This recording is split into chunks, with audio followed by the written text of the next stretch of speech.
देखो, ऑपरेशन सिंदूर की सफलता के बाद में दुनिया भर के बहुत सारे देश, ऑलमोस्ट 20 देश इंडियन एयरफोर्स के साथ में एक्सरसाइज करना चाहते हैं। लगातार जो पावरफुल कंट्रीज हैं जैसे UK, USA, Australia, Japan, Spain operate करें, इंटीग्रेशन हो, प्लानिंग हो, इस तरह की बहुत सारी चीजें।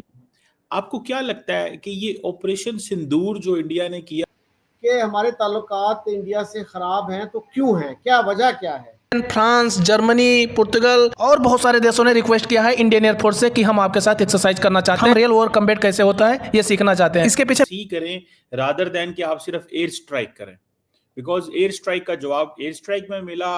पाकिस्तान ने कहा जहाज गिर गए हैं। फिर एयरलैंड बैटल तो आपका चल ही रहा था। इस प्रीडोमिनेंस हमने देखी कि रशिया ने शुरू में एयर पावर इस्तेमाल नहीं। नंबर 2, आम जी ताल्लुकात तो अच्छे चाहते हैं, लेकिन इंडिया जो है ना हिजेमनी चाहता है। मेन कारण पाकिस्तान की एयरफोर्स नहीं है, चाइनीज फाइटर जेट और चाइनीज एयर डिफेंस सिस्टम है जिनको हमने ध्वस्त किया है। पाकिस्तान की एयरफोर्स क्या, उससे अच्छा तो हम पतंग उड़ाते हैं। नमस्कार दोस्तों, ऑपरेशन सिंदूर में दो चीज़ें बहुत ज़्यादा इम्पॉर्टेंट थी। नंबर एक कि इंडियन एयरफोर्स ने जिस तरह से अपने टारगेट अचीव किए, और नंबर दो जिस तरह से चीनी डिफेंस सिस्टम थे या पूरे चीनी हथियार थे वो पूरी तरह से फेल्ड हो गए।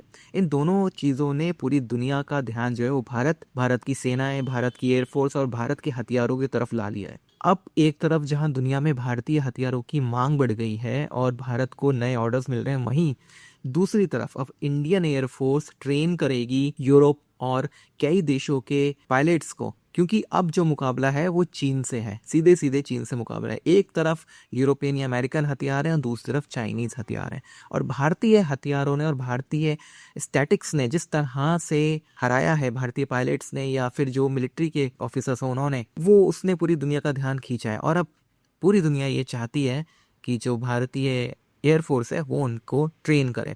अब इस वीडियो में यही सारा डिस्कशन पाकिस्तानी मीडिया में हो रहा है, तो ये लोग क्या डिस्कस कर रहे हैं आइए देखते हैं। आप इस सब के बारे में क्या सोचते हैं कमेंट बॉक्स में जरूर लिखिएगा। वीडियो अच्छा लगे तो लाइक और शेयर जरूर करें, चैनल को सब्सक्राइब करना न भूलें और बेल का आइकन प्रेस करते हैं लेटेस्ट नोटिफिकेशन के लिए। देखो, ऑपरेशन सिंदूर की सफलता के बाद में दुनिया भर के बहुत सारे देश, ऑलमोस्ट 20 देश इंडियन एयरफोर्स के साथ में एक्सरसाइज करना चाहते हैं। लगातार जो पावरफुल कंट्रीज हैं जैसे UK, USA, Australia, Japan, Spain, France, Germany, पुर्तगाल और बहुत सारे देशों ने रिक्वेस्ट किया है इंडियन एयरफोर्स से कि हम आपके साथ एक्सरसाइज करना चाहते हैं, रियल वॉर कम्बैट कैसे होता है ये सीखना चाहते हैं। इसके पीछे मेन कारण पाकिस्तान की एयरफोर्स नहीं है, चाइनीज फाइटर जेट और चाइनीज एयर डिफेंस सिस्टम है जिनको हमने ध्वस्त किया है। पाकिस्तान की एयरफोर्स क्या, उससे अच्छा तो हम पतंग उड़ाते हैं। जल साहब, आजकल जो इंडिया की जो फौज है ये ट्रिशल एक्सरसाइजेस कर रही है।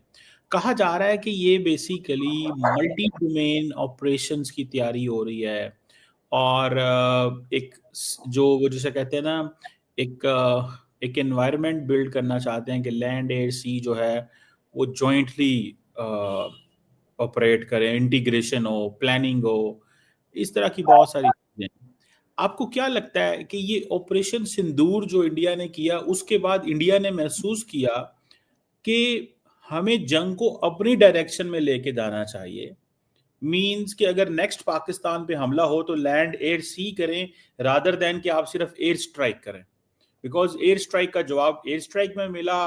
पाकिस्तान ने कहा जहाज गिर गए हैं, पाकिस्तान को एक बर्तरी मिल गई। तो इंडिया समझता है कि आइंदा जंग को लंबा करने के लिए और जंग को मल्टी डोमेन में रखने के लिए जो है वो जंग जो अटैक है वो तमाम आर्म फोर्सेस को मिलके करना चाहिए।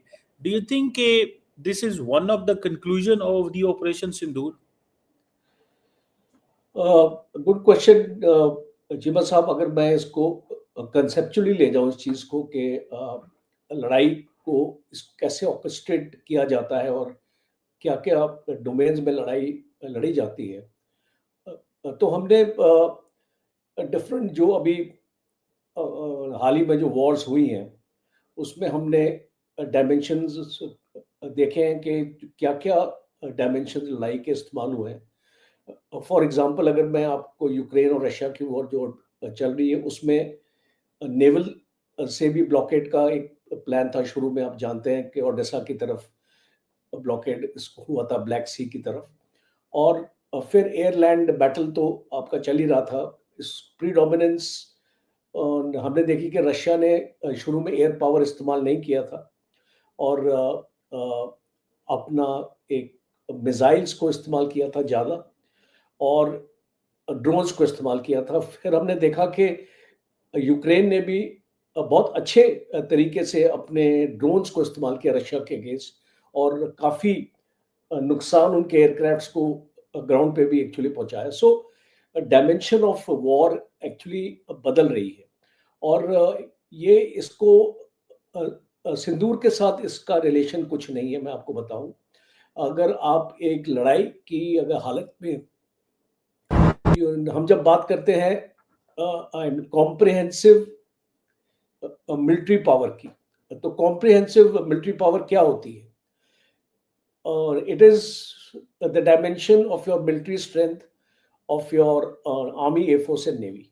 और इसीलिए आप अपने आर्मी, एयरफोर्स और नेवी के ऊपर इतना पैसा खर्च करते हैं, तो वो आप फालतू में तो खर्च नहीं करते हैं। आप चाहते हैं कि उनकी एक उसको यूज किया जाए एक लड़ाई के माहौल में। अब आपका मेन क्वेश्चन है, बड़ा इंटरेस्टिंग है कि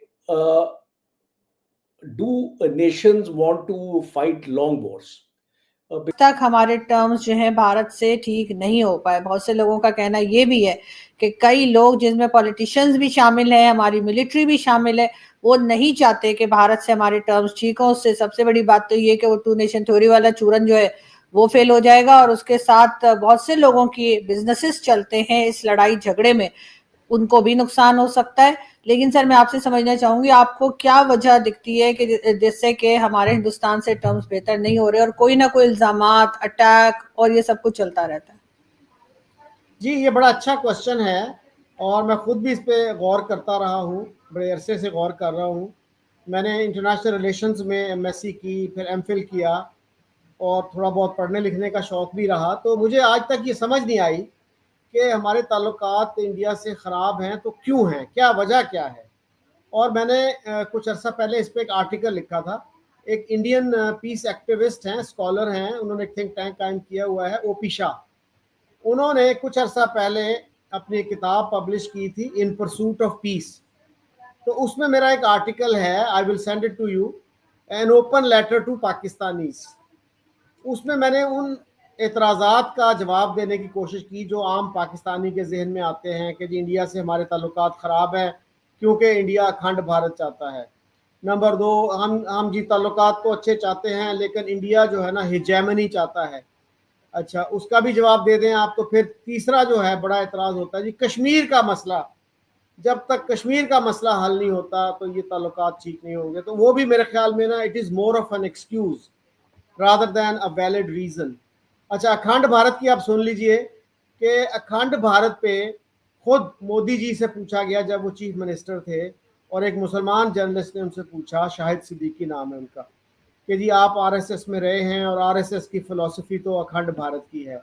तो उन्होंने कहा भाई मैं नहीं चाहता अखंड भारत, क्योंकि अखंड भारत हो गया तो India will eventually become a Muslim majority country, क्योंकि मुसलमानों का बर्थ रेट तो ज़्यादा है, हिंदुओं का तो कम है। तो 20 साल में, 25 साल में, हो सकता है 50 साल में मुसलमान मेजॉरिटी में हो जाए इंडिया में। तो I am not happy about that. मैं मौजूदा जो बॉर्डर्स हैं ना उनके साथ खुश हूँ इंडिया के, ये भी कहा उन्होंने। तो फिर हिजैमनी की बात आती है जी, इंडिया चौधराहट चाहता है। अब ये एक स्टेट ऑफ माइंड है।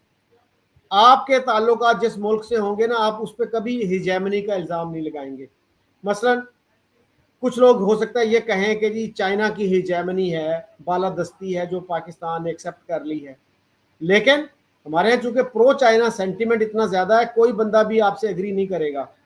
बहुत ही टाइनी माइनॉरिटी हो सकती है जो कहे कि जी हिजैमनी है चाइना की। इसी तरह से अब ये तीसरा जो आर्गूमेंट है कश्मीर का, अब कई लोगों से मैंने पूछा है, I have interviewed hundreds of Indians and Pakistanis, कि यार मुझे बताएं कश्मीर की पॉलिसी है क्या पाकिस्तान की। So believe me, there is no clarity at all कि हम चाहते क्या हैं। इशू को मुझे तो